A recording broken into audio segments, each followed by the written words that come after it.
எல்லாருக்கும் வணக்கம். இந்த பதிவில் எதை பற்றி பார்க்க போகிறோம் அப்படின்னா, அதாவது மக்களே, இந்த உலகத்தில் நல்லவங்களுக்கு காலம் இல்லைன்னு ஏன் சொல்கிறாங்க அப்படின்னா, நல்லவங்கள கேள்வி மேலே கேள்வியாக கேட்பாங்க, கெட்டவங்கள கேள்வியே கேட்க பயப்படுவாங்க. இப்போ ஒன்றும் இல்லை, உதாரணத்துக்கு நியூஸ் தமிழ் சேனலில் இருக்கக்கூடிய ஒளிப்பதிவாளரையும் ஊடகவியலாளரையும் அடின்னு அடித்து என்னென்ன சித்திரவதை பண்ணினாங்க அப்படிங்கிறது தமிழக மக்களுக்கு மட்டும் இல்லை, உலகத்தில் இருக்கக்கூடிய எல்லா மீடியாவிலையும் பார்த்திங்கன்னா ரொம்ப பயங்கரமாக பரவிச்சு. இது மாதிரி நியூஸ் சேகரிக்க போனவங்களை அடிச்சிட்டாங்க அப்படின்னு. அடித்தது யார்? திமுக ஆளுங்கட்சியோட கரண்ட் எம்எல்ஏ இல்லைங்களா அடித்தது. அப்போ எந்த ஒரு ப்ரெஸ்ஸு மீடியா, முதலமைச்சர் எத்தனை ஃபங்க்ஷன் கலந்துக்கிறாங்க, மேடைக்கு மேடை பேசுகிறாருல, முதலமைச்சரை பார்த்து ஒரு மீடியாக்காரங்களால் கேள்வி கேட்க முடியாதா? உங்களுடைய எம்எல்ஏ பழனியாண்டி இது மாதிரி பண்ணிட்டாரு, நீங்கள் என்ன நடவடிக்கை எடுக்க போகிறீங்க, நடவடிக்கை எடுப்பீங்களா இல்லையா? தமிழ்நாட்டு மக்களுக்கு பாதுகாப்பு கொடுக்குறோன்னு நீங்கள் சொல்கிறீங்களே, பத்திரிகையாளர்களுக்கே பாதுகாப்பு இல்லை அப்படிங்கிற விஷயத்த தமிழ்நாட்டு முதலமைச்சர் திரு மு.க. ஸ்டாலின் ஐயாவை பார்த்து எந்த ஒரு பத்திரிகை ஊடகங்களாவது கேள்வி கேட்குதா? இன்றைக்கி ஒன்றும் இல்லை, ஒரு எக்ஸாம்பிள் தான் நான் சொல்கிறேன். நான் கேள்வி கேட்குற உரிமை எல்லாத்துக்குமே இருக்குதுங்க.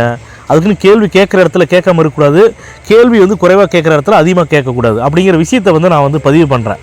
ஆதவ அர்ஜுனா அவர்கள்ட்ட எக்கச்சக்கமான கேள்வியை அவரை பேச விடாமல் கூட இப்போ வாயை கிண்டுற மாதிரியே கேள்வி மேலே கேள்வி கேட்டுட்டு இருக்கக்கூடிய இந்த பத்திரிகை மற்றும் ஊடகங்கள் மு.க. ஸ்டாலின் அவர்களையோ இல்லை திமுகவை சார்ந்த அமைச்சர்களையோ நிர்வாகிகளையோ எதுக்கு கேள்வி கேட்கல சொல்லுங்கள் பார்க்கலாம். ஏதாவது இது முதலமைச்சரை இது மாதிரி கேள்வி கேட்டாங்கன்னு ஏதாச்சும் நியூஸில் வந்திருக்கா? துணை முதலமைச்சரை கேட்டாங்க நியூஸில் வந்திருக்குதா?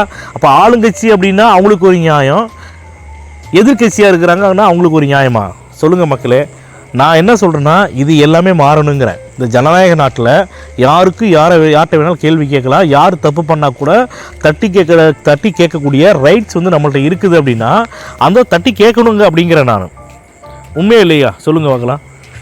பாரபட்சம் இல்லாமல், சட்டங்கிறது எல்லாத்துக்கும் சமம், பாரபட்சம் இல்லாமல் யார் தப்பு பண்ணாலும் கேள்வி கேட்கக்கூடிய உரிமை அவங்கள்ட்ட இருக்குது. கேள்விகள் கேட்கணும்ல, சொல்லுங்கள். யாராவது கேட்குறாங்களா? பத்திரிகை மற்றும் ஊடகங்கள் கேட்குதா?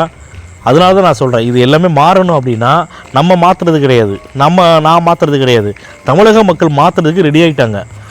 இத்தனை வருஷ கட்சின்னு சொல்லக்கூடியவங்களை தூக்கி எறியதுக்கு தமிழக மக்கள் காத்துட்டு இருக்கிறாங்க.